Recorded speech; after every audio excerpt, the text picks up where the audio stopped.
Okay, everyone, if you haven't had enough of me yet, here we are. A lot of classes this week, and we're going to increase. We got to increase the light. Countering the darkness, we need a lot of light and to finally break through.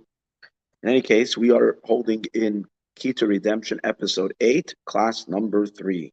This is in the Dvar Malchus of Pasha Shlach. We are holding Chapter 6. Okay, we're going to need another class to finish this. So I hope, with Hashem's help, I will try in my effort to do 2 classes today, even before Shabbos. So this is the first one. One will be later in the afternoon. So we'll knock it out before Shabbos, because next week we have a ton of things to do. Okay, here we are.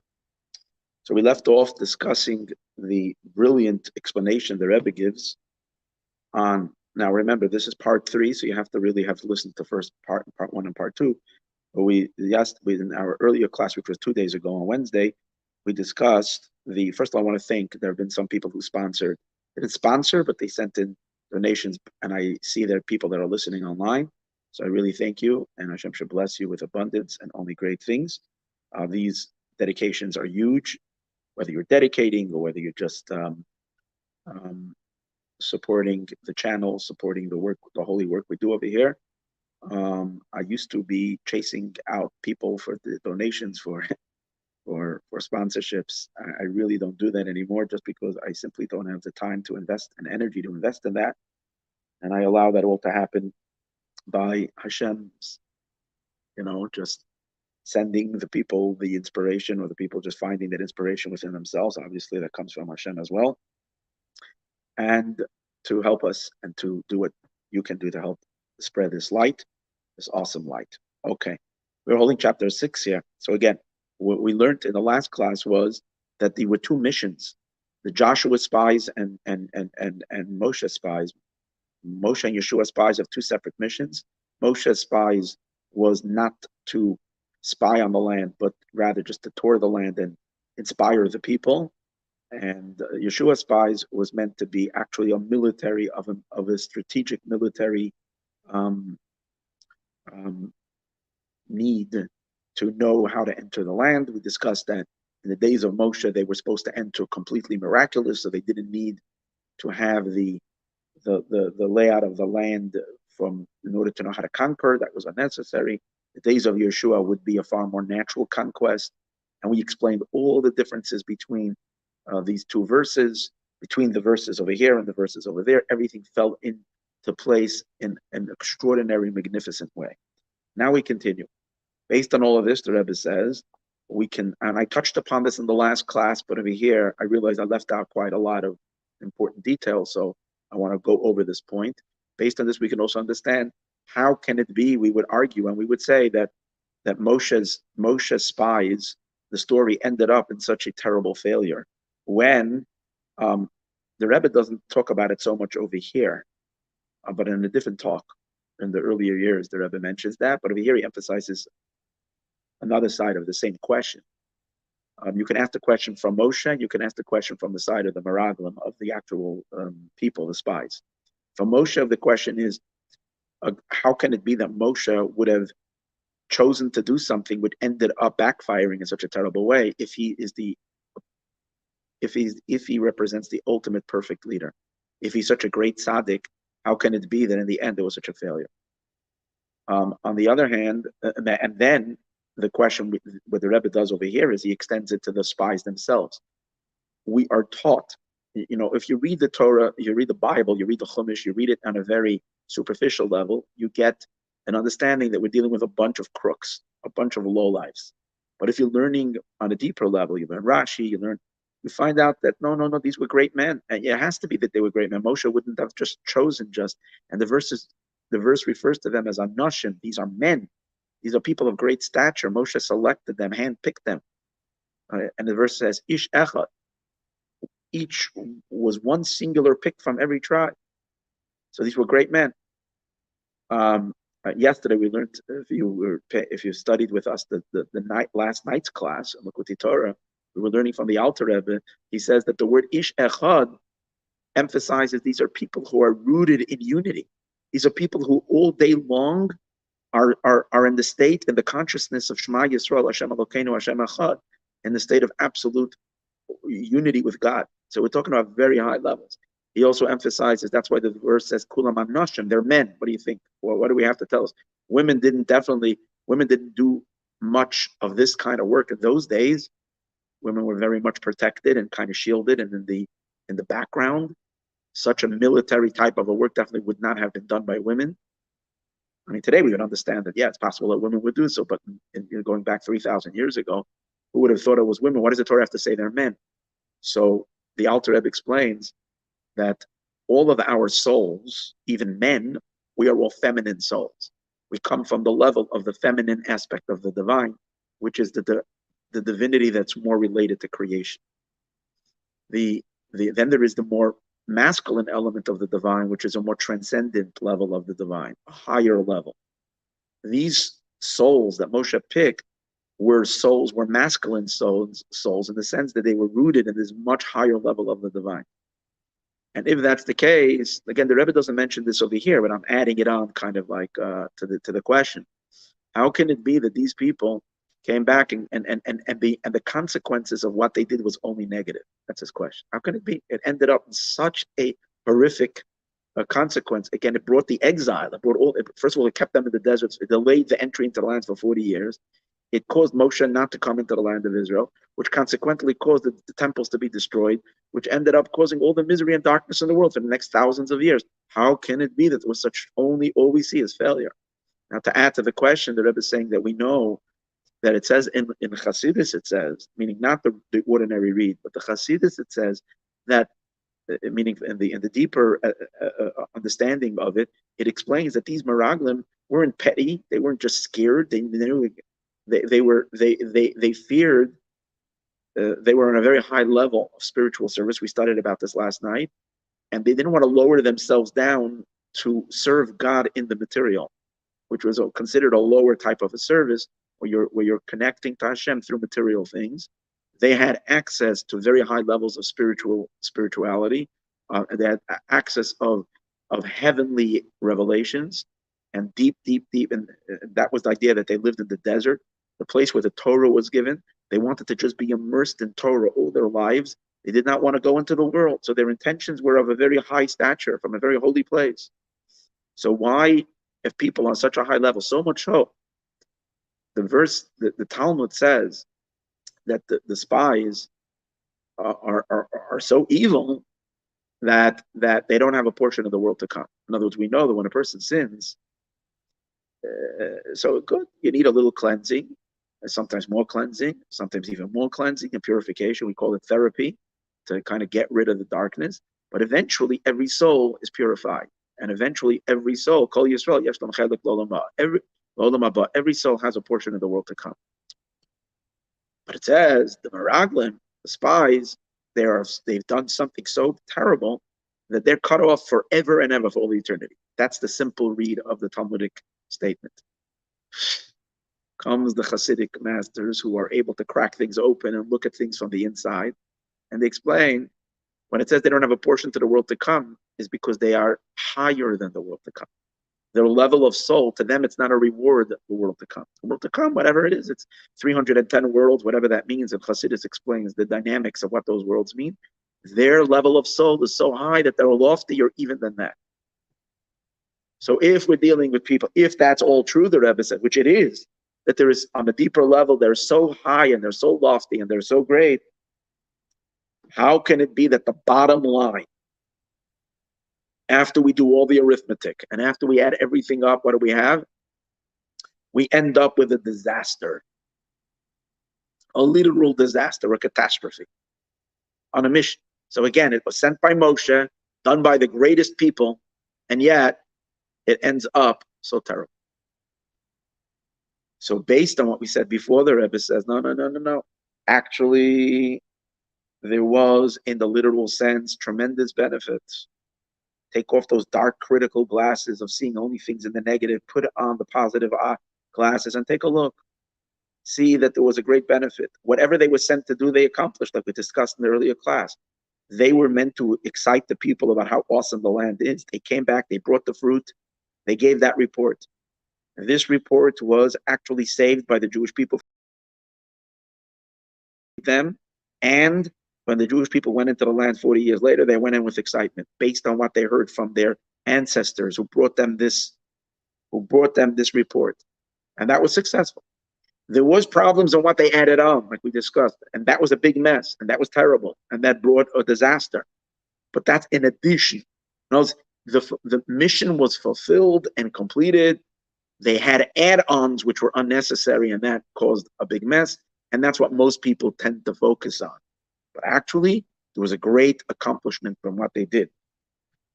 And again, and what was the accomplishment? Let's zero into the accomplishment. The accomplishment was that when they finally did go in, they went in with passion, desire, fervor, and excitement. Now, deeper, hear this amazing.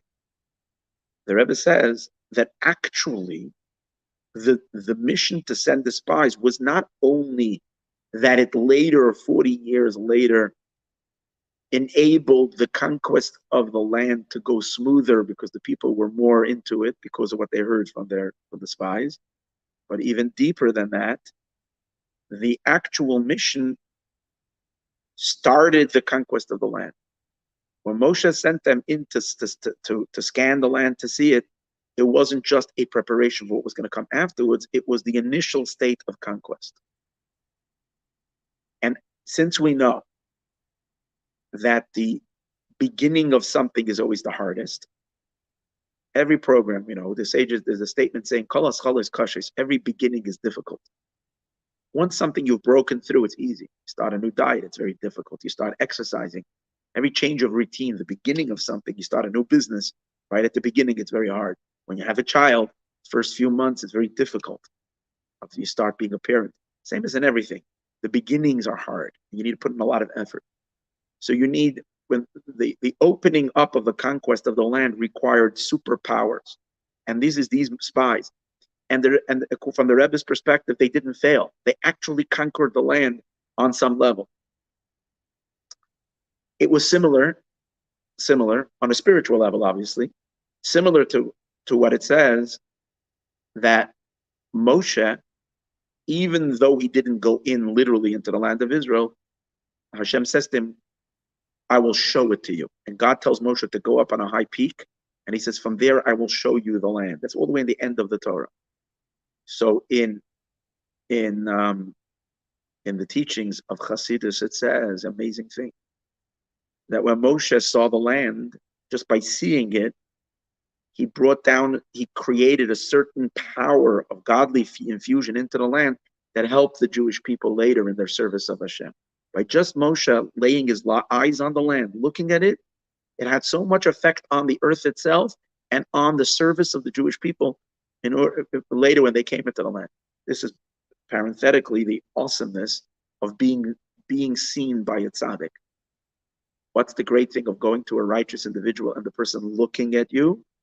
A chassid going to a rebbe and the rebbe looking at you, because just the gaze of a tzaddik empowers the good inside of us and weakens the negative inside of us. It empowers the Yetzer Tov and weakens the Yetzer Hara. Right? You have so many people who had a short, brief encounter with the rebbe. They passed by Sunday dollars. The rebbe looked at them spoke to them or looked at them for 10 seconds, for 5 seconds. And then later they had an overhaul in their life. Something changed. And they started being so much more spiritually productive.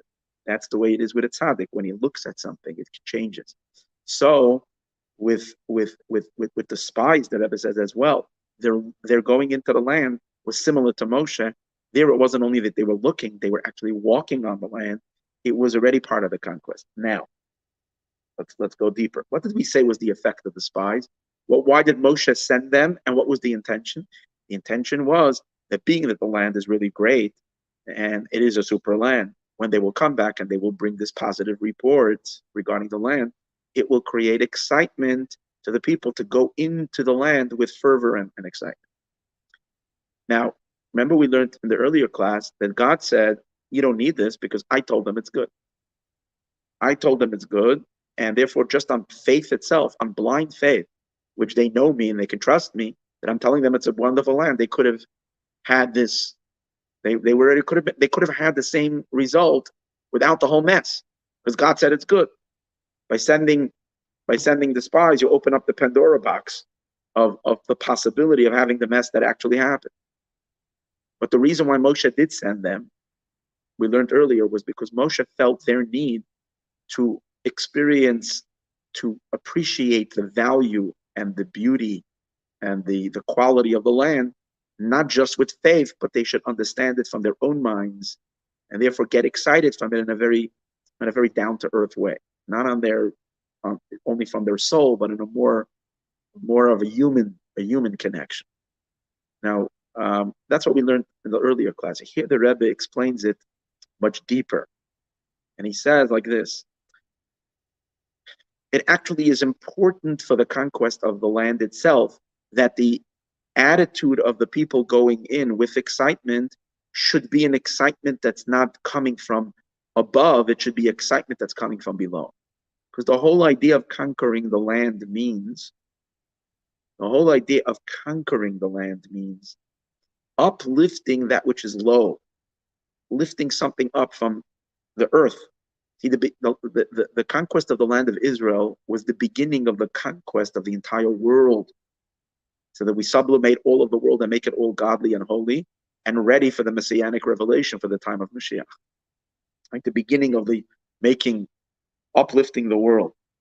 When you uplift something, there's two ways of uplifting it. You can send a crane down and pull it. Then even though you're picking it up, but it's being picked up not from with itself, but from a power that's lifting it. Problem with that is, as soon as the crane, you can't keep the crane there all the time. If the crane moves away, it falls back down because it's never been lifted up by itself. It's been lifted up by a force outside of it that's lifting it. The real way, an ultimate way, and permanent way of lifting something is that the thing is on its own being elevated.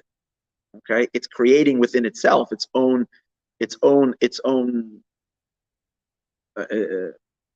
ability to rise up high, not from an outside exterior thing. Therefore, the conquest of the land of Israel, which means raising earth, has to happen. Over here, it's not just important the end result, that the earth should be elevated, which means earth should be more spiritual, but rather, or more godly rather, I'll put it that way, the earth should be more godly, more God conscious, and more God compliant, and more godly refined. But it's also the method of how it's being refined is also important. That it shouldn't be through a divine intervention from above. It should be by discovering the divine potential that is in the earth itself. For that reason, it was important that the conquerors, meaning the uplifters of the earth, should arrive in the land and be motivated to elevate the earth, not through a heavenly inspiration, but through their own motivation coming from their human side, meaning more from their body than from their soul. For that reason, the motivation should not be based on a divine promise, on God telling them, which is stimulating the heaven inside of them. It's stimulating their soul. It should be by a report of people that are coming and telling them with their own witnesses, eyewitness, that they saw from a human perspective how this land is a great place. So now the people that are coming are appreciating it from their own mind and from their own understanding. And that's why the sending of the spies, which accomplished that, and when they came back in the report, was actually the beginning of the conquest of the land, and of a thorough conquest of the land. Therefore, the Rebbe says here, this is brilliant. The Rebbe says, therefore, when Rashi speaks about the spies, Rashi says that when God, initially, when he sent them, these people were righteous people. Rashi says they got messed up somewhere in the middle of it. But at the beginning, right, when Moshe selected them, they were righteous. Now, the word that Rashi uses for the righteousness of these individuals is a rather strange term. Rashi says, "Ba'oisesha at that time, kesherim hayu." Rashi says they were kosher, which is a strange word to use for redefining someone as a righteous individual. Kosher is primarily a term that is used for food, right? It's kosher, it's not kosher. Sometimes we say we will apply it to other types of things. It's a kosher business, which means is everything kosher over here or not? It's a little bit of a borrowed term, but it is applicable. And you could stretch it and use it regarding a human being to ask this guy kosher or not kosher, which means good or not good, okay or not kin. But again, it's not the most common term to use. The word you would more or less use is righteous. Rashi could have said these at that time, they were tzaddikim, they were righteous individuals. What does Rashi use the word that they were, or Rashi could have used zakayim, they were innocent still, they weren't corrupted yet. The word kosher is strange. So the Rebbe says, no. The word kosher, Rashi is hinting to a mystical, a more spiritual idea, a mystical idea, because we know that inside Rashi is hidden great, deep secrets. The Rebbe's father, Rebbe Levi Yitzhak, the Rebbe's father was a master makubal, a huge Kabbalist. And in one of his writings, he says the word kosher, which is spelled chaf shin reish, spells the acronym of Kemoitze Shalol Rav. Translated, like finding a lot of loot. It's a verse in Psalms where it says, I love I forgot the beginning of the verse. I love your King David expresses excitement for Hashem's commandments. That's what it says. Sas anoichi, I rejoice al imra secha, on your teachings, like I hit the lottery. Kamoitze shalo rav, like a person finding an amazing, a huge amount of spoils. Like in enemy territory, you go in and you uncover. The soldiers are going through, and suddenly they come across a huge treasure, and they take that treasure. Okay, in the Quran, that's called a loot, like finding a lot. So the words kosher stands for kemoitze shalol rav, like finding great loot. What is Reb Levi Yitzhak of Raditchev? Let's first see it in its meaning, that the intention that Reb Levi, I'm sorry, not Raditchev, of Reb Levi Yitzhak, the Rebbe's father. What is the context in which he says it, and how the Rebbe is applying it to here? So he says it regarding the concept of kosher food. Water is kosher. What does it mean it's kosher? Or any other edible item that is halachically kosher. What does that mean? So it means that it's okay for a human being to ingest that food, but it must be done with the proper intention. It doesn't mean immediately that the food is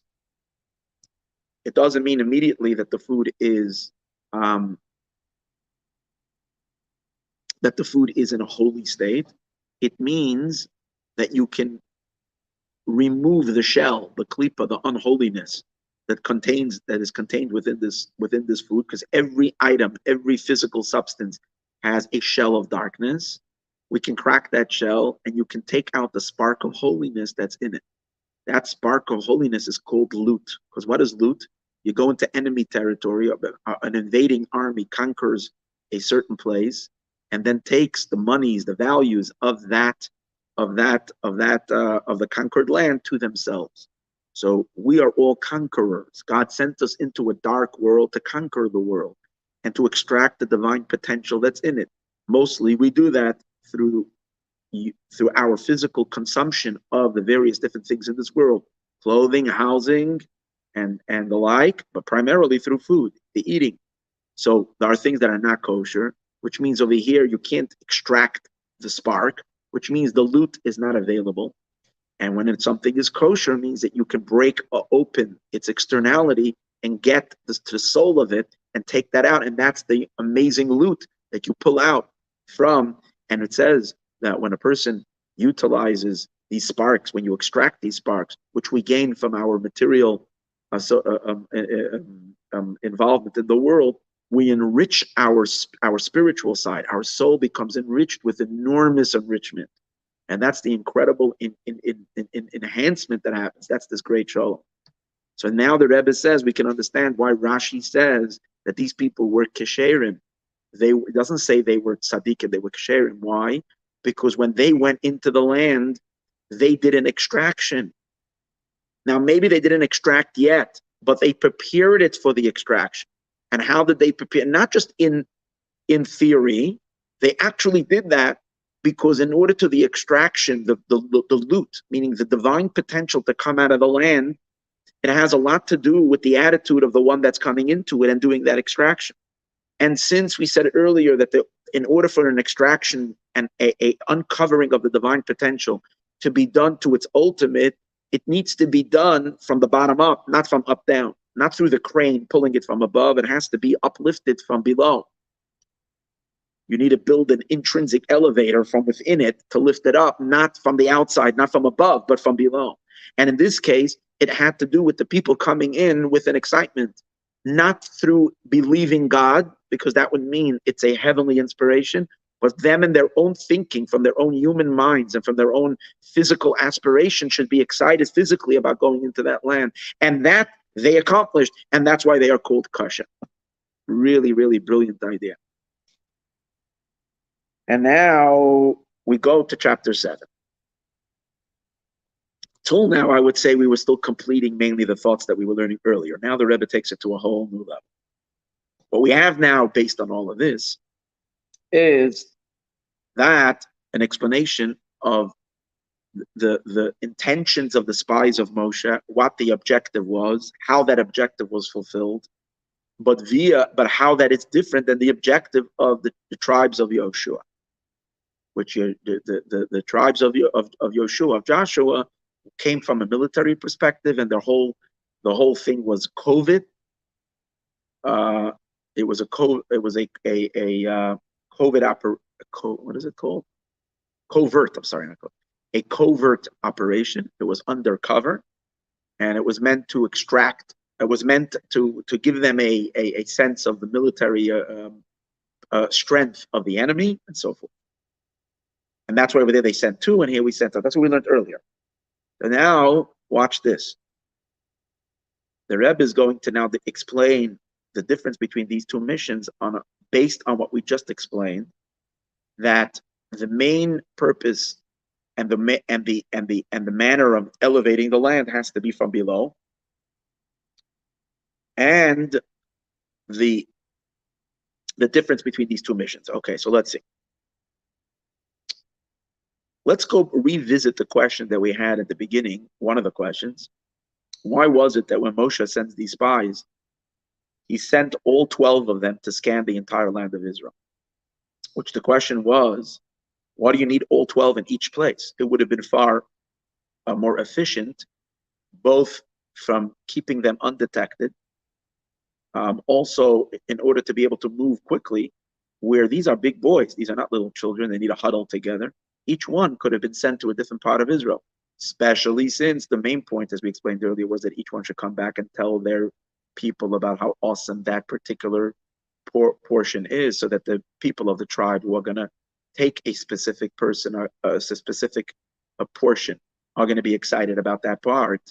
So why do you need them all in all places? The answer we gave earlier was because since Israel was not yet divided, it was not yet assigned, rather, the different portions have not yet been assigned to any specific a tribe. So therefore, you needed all 12 leaders to go to each place to say to their people that no matter which part we're going to get, it's a good, juicy PR part. It's worth it. It's prime real estate. No matter which part we get, it's going to be good. And that was the answer the Rebbe gave earlier. Now he's going to explain it on a much deeper level. Because he says, spiritually, we can ask the question. And here's the question. The reason the land of Israel is divided into the land of Israel was divided into 12 different parts was because the qualities of the land were different in each place. It means each place has its own qualities. You know, the northeast corner has certain features that are unique to that part of the land, and the southwest corner has a different, the different part, just like in the United States, the landscape, the soil, the climate, Everything is different. And in some places you have oil fields. In other places you have soil that's good for vineyards, like in California. Certain places you have corn and wheat growing. And in Idaho you have potatoes. And you have the various different qualities in which the different lands and different places have their thing. So the land is then divided. Now, now, just like physically it is that way, the physical is only a derivative of the spiritual, which means that each particular piece of land has various different types of sparks, different energies of God that are contained, that need to be extracted, that need to be elevated. And for that reason, the Jewish people are also divided into 12 different tribes, because each tribe has different soul qualities. The talents of each tribe was different than the talents of another tribe. And every tribe got a piece of land that was suitable to their particular character and chemistry of their soul. The chemistry of the land and the chemistry of the soul of the conquerors were those that were going to now take that land and cultivate it and develop it, were matching each other. It was like they were compatible with each other. And that's why each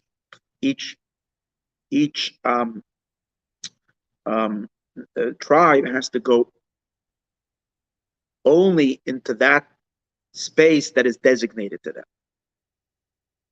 He brings over here on the bottom from the Sifri, which is a type of midrash, where the midrash says, Yud Beis Aratz is 12 lands of Israel, Nitnu Keneged Yud Beis Shifta Yisrael, is given according in equivalence to the 12 tribes. The fruits don't taste the same. You're going to grab an orange in the land of Shimon, it's going to taste different than the orange that's going to be in the land of Yisachar. It's just a different type of a land. Okay. So that shows you the land is different. And why is it different? Because it matches the quality of souls. Like we see in the Jewish people, the Rebbe says you see first of all you see the two types of people just in a general split, highlighted by the two tribes Yisachar and Zvulun. Yisachar are scholars meant to study all day long, and Zvulun are merchants. They were two brothers, born from the same mother, pretty close. They were friends, very deep friends. They always worked together. The merchants of Zvulun supported their brothers Yisachar in their Torah learning, but yet two different types, two different quality souls with two different missions. Just like the two of them are that way, so too you can more specifically divide Israel into 12 different types of souls corresponding to the 12 different parts of the land of Israel that need to be sublimated, elevated, and its innate potential, divine potential to be utilized and brought out. Now, let's take it a little step deeper. These 12 divisions in the land of Israel are really the root of the divisions of all of time and space, which means that by the Jewish people conquering the land of Israel, they are really setting the stage for the conquest, for the spiritual elevation of all of the globe. This idea that Israel, the 12 different parts of Israel, correspond to the different features that there are in all. So what we're really doing over here is we're taking the entire earth and we're dividing the earth into 12 different zones. And the 12 zones of Israel are like mini zones representing each zone of the world. And therefore the sublimation of the Israel territory and elevating that serves as the beginning, at least, and the empowerment for eventually the entire zone, that equivalent zone in the earth, to be elevated and also become holy and godly enriched as it will be in the future. So, based on that idea, that the 12 correspond. Now, why would we divide? So, first of all, the proof to this that Israel is a mini land that really represents the entire world. So the Rebbe also brings another midrash.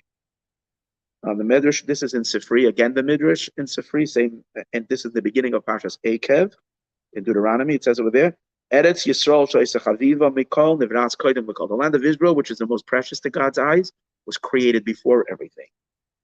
And he brings a verse to prove that. And then it says, Lama Nikra Tevel. Why is the land of Israel called Tevel? Shema shehu metubeles bakol, because it has the spices of everything. Shekol ha'rotzos, because other lands, yesh bezu ma she'ein bezu. Each land has qualities. So different countries, they have, each one stands out what is unique to that country, but they don't have everything in it. Eretz Yisrael, but the land of Israel, einech cheseret klum, she doesn't lack anything. She has a little bit of the mountain zone and desert and ocean and all the different climates, and everything is there in that mini land of Eretz. It's like a concentration of everything. Now, why 12? So the Rebbe also brings, because space generally is divided into 6 directions, but we know that the 6 directions connect with each other, and they connect with each other by 12 points of connection. And you can see that by analyzing a cube, like take a Rubik's cube. So the corners, meaning the sides where 2 sides connect, the ledges are 12 ledges. Count it, 12 ledges. This side meets the top. You can run your finger over 12 different things. And that is called Yud Beis Gvulei Alachsin. So they make up the sum totality of space and all the possible differences that there are in space. So therefore, we have 12 tribes. That's why there's also 12 months, 12 tribes, 12 hours of day, 12 hours of night. So many aspects of 12 in existence, because that is the sum totality of space, and God wants us to sublimate space. So he divided Israel into 12 parts, each part being the headquarters of a certain spatial aspect of the universe relating to that. And he divided the Jewish people into 12 tribes, each one having the spiritual know-how and the spiritual abilities to elevate that particular part of the world into its ultimate elevation.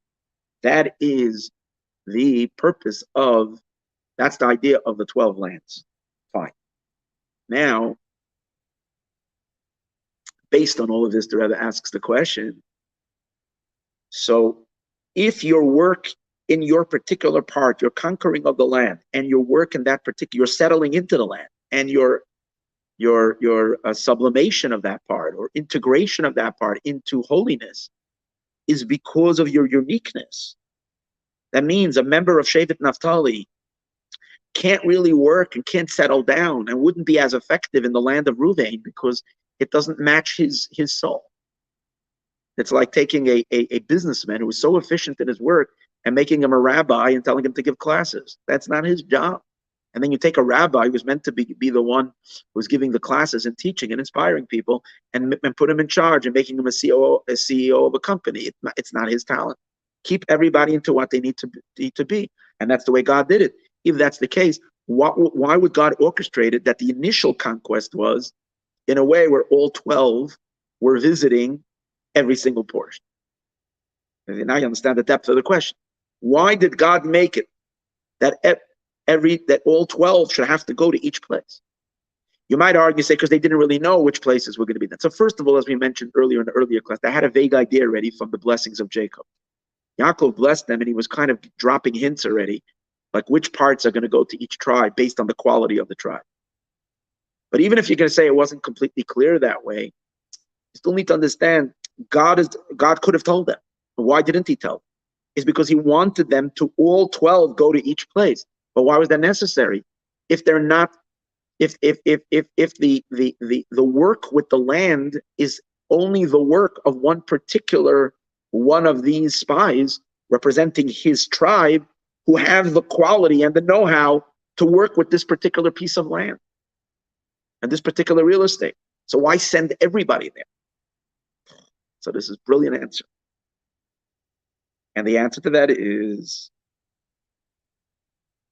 on the simple level, is because love your brother as yourself.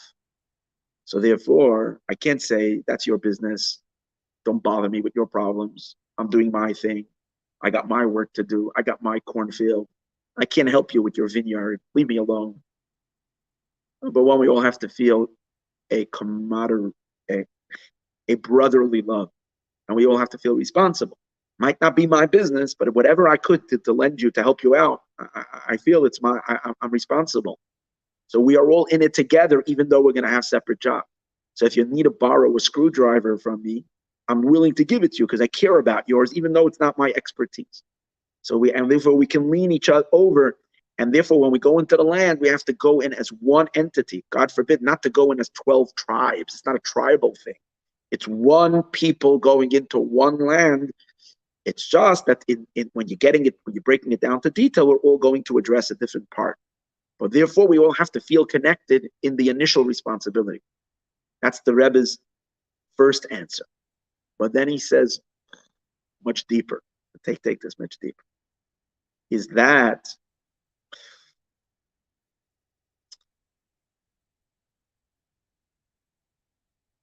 God is enabling us and desires that the conquest of the land,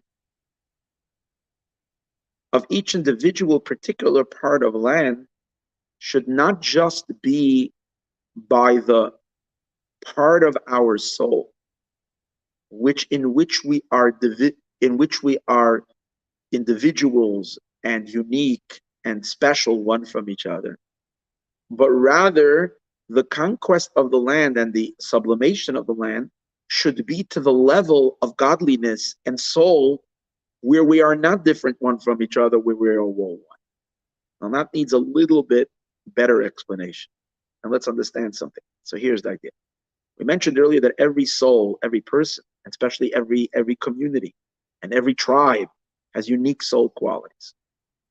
But those unique soul qualities, that does not define the truest depth of that soul. That's the external parts of the soul. That's your shape and form that God has shaped and formed you so that you can provide a certain service, a unique service. But then the more inner part of your soul, which is your divine essence, on that level, you're part of the indivisible infinity of God, which is beyond all definitions and specifications. And on that level, all of Israel and all of the Jewish people are all one soul.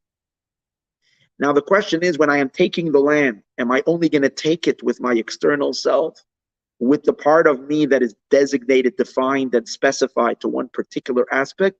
Or am I going to lift and infuse in the land of Israel a deeper part of my soul, where we are all unified and we are all one?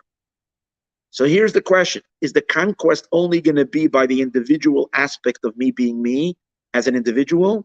Or is the conquest also going to be communal, which means we're going to raise the physical earth to a higher level of the divine? So eventually, when God will be able to reveal himself on earth, will God only be able to reveal a particular feature of himself in that particular land?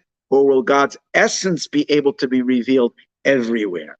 So it's true, we don't want to wipe away the individual aspects of each land. We are eventually going to send in each tribe to do the particular work in each particular place.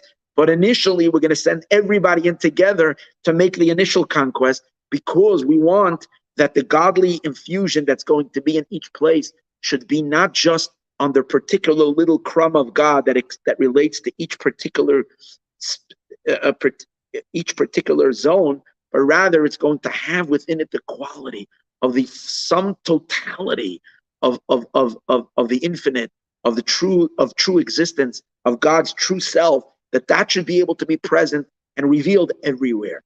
So what we're really going to experience over here is a dual conquest, a two-dimensional, two-tier conquest. There is going to be a conquest on a level where each one fixes, addresses, repairs, elevates, does the work on a very personalized, particularized manner, and that you can't mix one soul with another person's job. That each one needs to be in their own field of expertise. But there is a higher, deeper conquest, in which our conquest of the world and of existence is also from the deeper, higher level of our soul, where there is the all souls are unified as one, and therefore when we go in, we go all together. To understand this much better, so the Rebbe now in chapter 8 is going to further explain this in a brilliant way. And based on this, he's going to explain the two sets of spies, Joshua's spies and Moshe's spies, as we will see. This is you got to fasten your seatbelts for this one. So he says, let's first stop for a moment and question. This is what he brings in chapter 8. Why is it that the timing, when God sent the spies, it happened in the month of Sivan? Now, actually, the last day of Sivan. It was the 29th day of Sivan that the spies embarked on their 40-day journey. If you count 40 days from the 29th of Sivan, you have 30 days of Tammuz, which is a full month, and then you have 1 day of Sivan, so that's 31, and then another 9 days makes them that when they came back, it's the 9th of Av, which is Tisha B'Av. That's where we know that the Tisha B'Av is the day of destruction, darkness, because they caused it by bringing on the sin, whatever, the complaints. Fine. So it happened on the last day of the month of Sivan. So the Rebbe says, the fact that it happens in the month of Sivan, God sends them, but it's in the end of Sivan, which means Sivan, as Sivan is already going into the month of Tammuz. So that's very telling. The mission is related to the month of Sivan, but primarily to the month of Tammuz, the next month. Now, let's take one more point. Not only did it actually happen in this season, but when we read it in the Torah, sometimes we read stories in the Torah that happen at different times of the year. We're following the reading of the Torah. Yet, always the reading of Pasha Shlach is in the month of Sivan. And usually not usually, I think almost always, in the latter half of the month of Sivan. Also towards the end of Sivan. That means it's this time of the year that the spies and this whole thing applies. So what does it have to do with the end of the month of Sivan? And the Rebbe says, very simple. Sivan is the month of the giving of the Torah. God gives us the Torah in the month of Sivan. Now there's two elements to Torah. There's the Torah itself, which we engage and involve in by studying it, learning it. We fill ourselves with divine wisdom. But then there is the objective of God giving the Torah to earth. We should take the Torah and the guidance we get from the Torah and apply it to the world. And when we apply the Torah to the world, where the Torah directs us how to navigate life, as we spoke earlier, kosher, not kosher, right and wrong, innocent, guilty, everything. Torah has something to say about all aspects of life, helping us to realize the divine purpose and the divine design in all of creation. When we apply the Torah to the world, that's how we sublimate the world. So the month of Sivan itself, we're not yet busy with the world. The month of Sivan, we're still standing at Sinai and we're busy absorbing.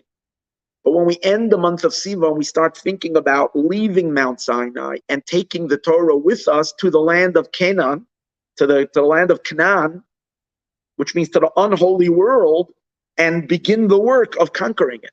Through the Torah, we conquer the world. So we have now two players over here, very important. We have the Torah is the method in which we're going to elevate the world, but we also have the people who are going to study the Torah and utilize and based on the instructions of the Torah are going to elevate the world. So we can really say three things of it. You have the world itself, which is the land of Canaan, being represented by the land of Israel. You have the conquerors, the people going into the land, beginning with the spies. They're the first ones going in. Okay, they're the infantry. They're the what do you call it? The trailblazers going in at first, but it's part of Israel. And then there is the method of how are we going to do it? We're going to use the Torah. So now we understand the timing. At the end of the month of Sivan, God is sending us out away from Sinai to go deal with the world. Okay. Now, watch this. He says, in Torah and in the Jewish people, there is both these two levels. In the Jewish people, we discussed already. There is a level of soul where we're all different. There are no two souls that are alike. Everybody's got unique qualities. Everybody's your own unique mission. You have your own name. You know, the DNA of your soul, there's no two souls that are alike. Just like there's no two bodies that are alike. There are no two fingerprints that are alike. So we're all unique. But even though we're all unique, we're all part of a human race, right? So there is something that unifies us. There is a certain commonality, same as in the soul. the particular aspects of the soul has to do with the particular form and shape, as we discussed earlier, but on a deeper level of soul. You're getting more moving away from a multipliciple world, and you're going into the original oneness. God is singular one beyond all these definitions. So the more the soul, you trace the soul back into God, you'll find less shape and form and definition, and you'll find more a simplistic soul, which is an indivisible point, part of God, in which all souls are all unified. So in the soul, there is the internal and the external. Now, in the Torah, the Rebbe says you also find the same thing.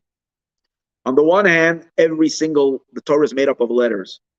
Every letter of the Torah stands in its own, with its own special quality. So much so that we know that there cannot be two letters of the Torah touching. If two letters of the Torah touch, which means if you make the entire Torah into one mush, even just two letters, the Torah is disqualified. Every letter needs to be surrounded by white, by parchment. Every letter has to have its own identity, its own space, unconnected and unrelated to the rest of the Torah. On the other hand, and we know that every letter corresponds to a soul. Every Jewish soul has one letter in the Torah.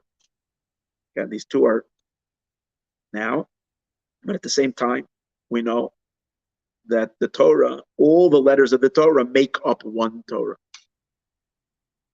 Through a combination of all these letters, unified, then we have a one Torah. It has one singular light that is higher. In other words, the holiness of Torah. If you're writing, for example, let's say you're taking, Torah is made up of a bunch of pieces of parchment. So if you pick up just one piece that's got, let's say, a few thousand letters, a few thousand words, with let's say 30,000 letters in it, does it have the holiness of the Torah? No. It's only when you take all the parchments, all the pieces, you sew it all together, and you have from the first letter to the end letter, you have the complete Torah. That's when you have the divine presence of the Torah. Even though each letter has its own unique light and its own unique energy. So the way the Rebbe sees it is two dimensions. There is the Torah, as the Torah is one unified entity, and then there is the particular aspects of the Torah, each letter. Now he says that's in the Torah itself. Regarding in general, we can see these two levels. Torah, as it is more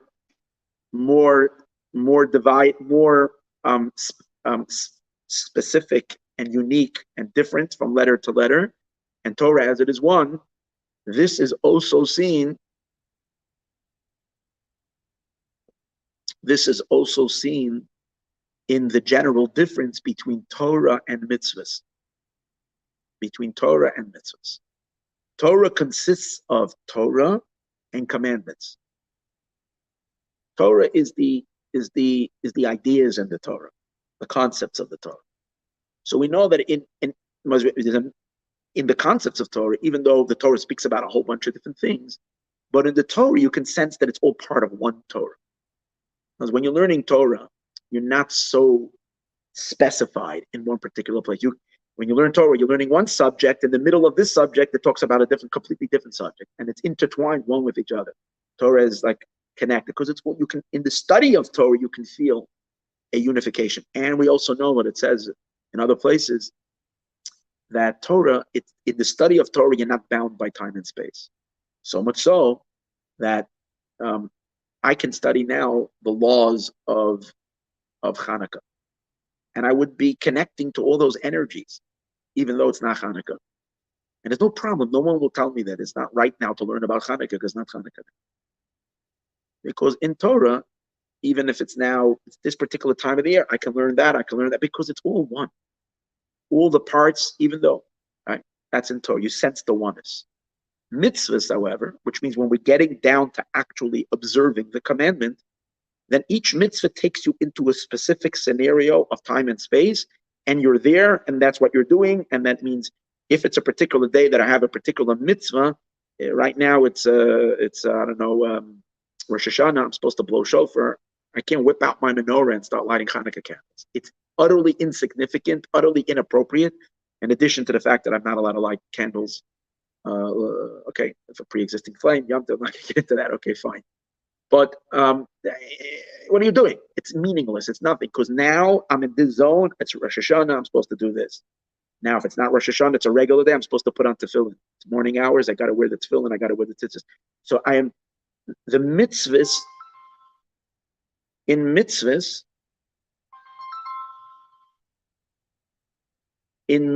we are far more defined and contained within specifics. Now, why is that? Because the difference between Torah and mitzvahs is Torah, God is giving you his philosophy. In Torah, the divine is so much more emphasized. Because Torah is God's ideas, how he sees things, his understanding of existence. Okay, this is God's mind, his understanding. God is not. It's not about us. It's about him. Mitzvahs, the whole idea of a mitzvah is God talking to us. God is specifically instructing us. He's instructing the world. He's instructing how he actually likes things to be done. In other words, when you're studying Torah, even when you're studying about the mitzvahs, it's still, and you're not involved in observance right now. You're just studying. Then you're in the divine mind. So it's about God. So you can sense the oneness of God. But once we're talking about actual instructions, where God is commanding you, and he says, do this and do that, then God is addressing the world. The difference between Hashem and the world is in a state of division and separate and specifics and differentiation and multiplicity. That's the nature of existence, of time and space. Each particular aspect with its own character and its own quality. But God, the source of it all, and beyond being a source to it, is absolute oneness. In Torah, we sense more the unity because Torah is more. So again, in Torah itself, he's showing you the two dimensions. The difference between Torah and mitzvahs is Torah is the element of unity that's in Torah. Mitzvahs is far more. God is already applying his instructions to actually the world, and that's why the mitzvahs have to go along with the specifics of the world. The mitzvahs have to respect the time zones, the space that you are, and address each one particularly. You can't mix them. Each one belongs in a certain place at a certain time, and so on and so forth. Okay, so that's how he shows how. Now, in Torah itself, I'll show you how each thing there is these two tiers. So in Torah itself, when you study the exoteric element of the Torah, halacha, then in Torah itself, you're analyzing all the specifics of creation. The subject matter is life on earth. So Torah is talking about how you're supposed to behave on Shabbos, what you could, what you can't, how you're supposed to behave when you're in this place, when you're in this scenario.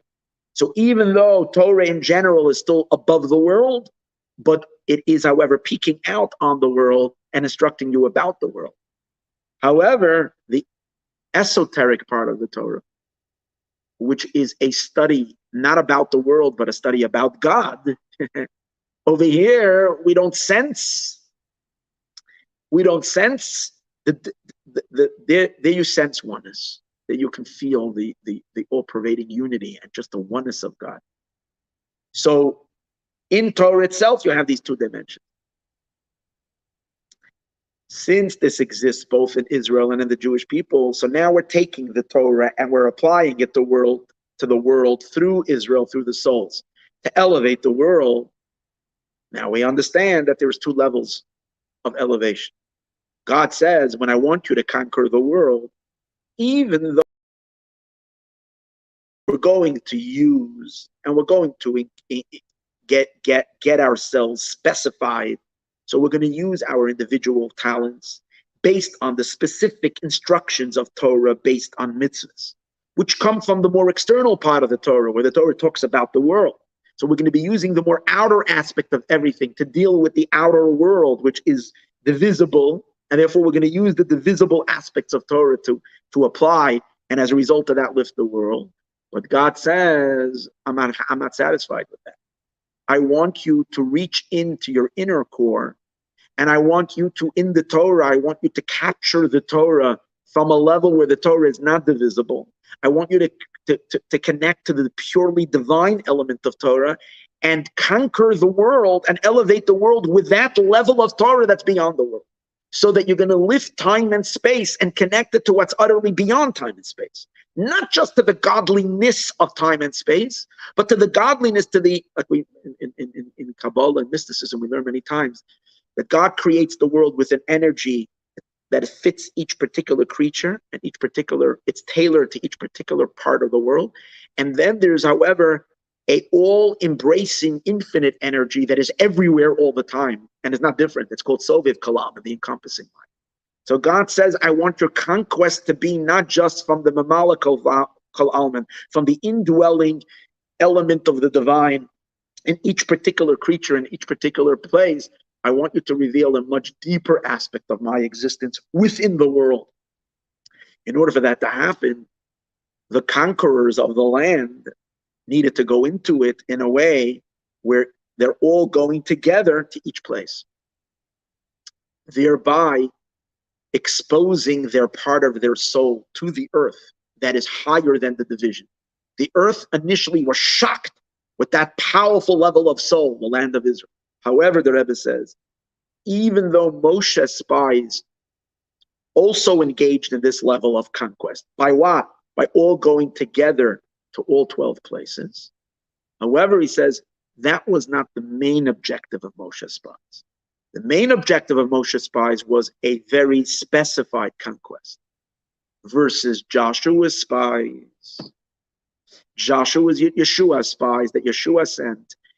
Their main purpose was a higher conquest, a conquering of the land from the level of energy that is beyond time and space. That's why Moshe's spies are 12 people. Even though they all went together to each place, but it's still 12, highlighting the 12 individuals. Plus, we learned earlier that the Torah speaks about the qualities of each one. We make a whole to-do. Who are we selecting? Everybody, a round of applause. We have this one, we have this one. And each one pulls out their resume. I don't mean they literally did that. I'm just giving, in other words, why are you being selected? Because you have these particular qualities. You fit the job. The Torah makes a round of applause for each one of them individually, because it's their individual talents, spiritual talents that were necessary for the conquest. That's Moshe's conquest. That's why they're named. That's why there are 12. In Yeshua's people that Yeshua is sending, there's only 2. We'll see why 2. It should have been only 1. Okay. But we'll see in a moment. There were 2. And they're nameless. We don't say who they were. And the reason for that is, let's understand that. The reason for that is, let's follow. If you're entering there, the purpose of these spies were to reveal in the world, in the place of which would the level of unity of the soul that's beyond the particular talents and qualities of each individual. That quality of soul expresses itself not through expression and revelation. That dimension of your soul is revealed when you surrender completely to God. It's the power of nullification. So how does a soul unify with the infinity of God? By the soul's complete self-effacement, its non-beingness. So that's number reason why, even though these were 2 great fellows, the 2 people that Joshua sent, we learned earlier, were Kalev and Pinchas. Very, very high spiritual people on a very high level. The Torah doesn't mention even who they are, because we don't care what your qualities are. What we're caring mostly about now is your devotion and dedication to God, to the point that you're willing to completely surrender yourself, to nullify yourself completely. That's why they're anonymous spies. They don't have names. And that's why we don't need 12, because we're not looking at the differences of 12 are because of the details. Why do we need 2? So the Rebbe says, when you're serving God on this level of soul, your only concern is that it's God's commandment. In other words, when you're doing a mitzvah, see, there's 2 ways of doing mitzvahs. When we do mitzvahs and we know the reason of every mitzvah, we understand and appreciate the value of what it's going to do, and we So that means you're engaging in the mitzvah from the particulars of that mitzvah, and you're activating the particular element of your soul. But when you want to convey the greater infinite dimension of God in your mitzvah, that is captured not in knowing the reason, not in the, but in a simple, complete dedication. God, whatever it is you want, I'm ready to do. You want me to chop wood? I'll chop wood. You want me to dance? I'll dance. You want me to roll around and make cartwheels? I'll do that too. And if you want me to do something that has zero value, just because you said so, it's your will, I'm doing it. That's the commitment of the soul. So therefore, the only thing that does matter is in the commandment, it's really one thing. I don't care. I'm not serving the commandment. I'm serving the commander. I'm concerned with the fact that it's God Almighty, you're commanding me, and I am here to serve you. The only thing I do have to know, the Rebbe says, is I have to know, is the commandment a yes or is the commandment a no? Because we know the commandments are divided into two types. What God wants us to do and what he wants us to refrain from doing. That's why the spies that Yeshua sent were two. One for a yeah and one for a no. One is going to bring out the good of the land, take out the yeah, and the other one is going to reject the bad, the negative. The yeah and the no is the only differentiation.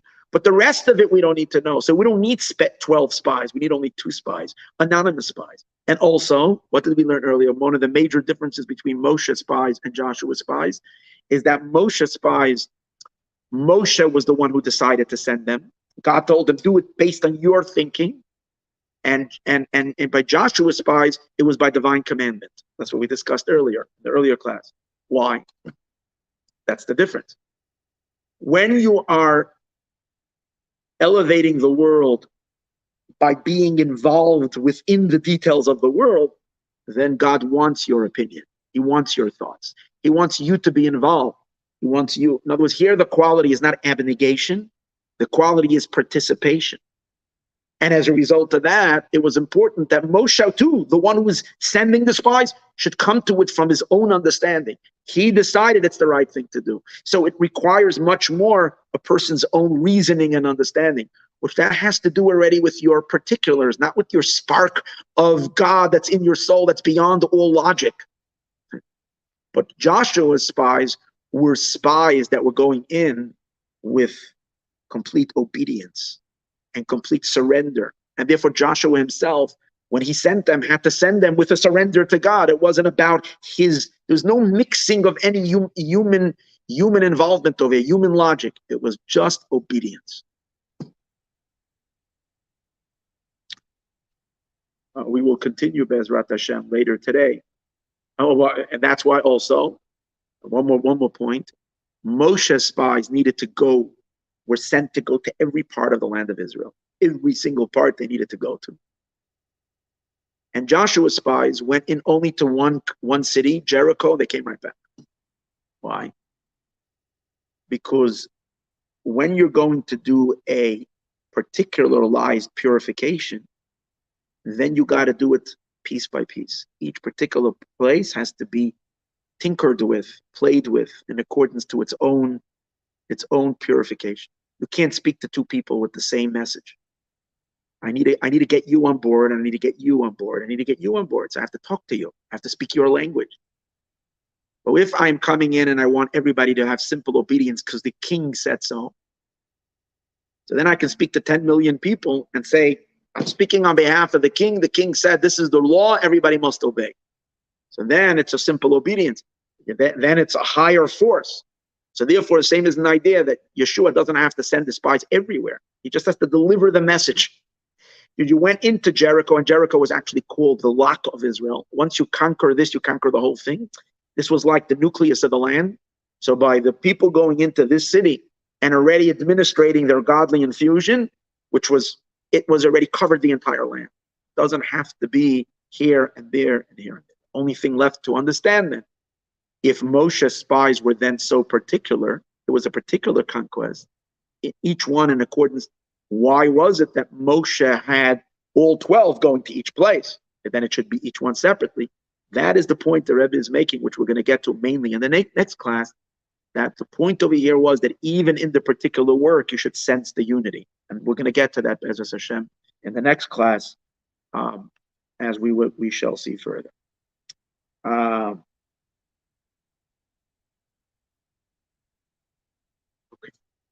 We're going to hopefully reconnect today later in the day, so that we're holding chapter 11. We can finish 11, 12, 13, and 14. All the best.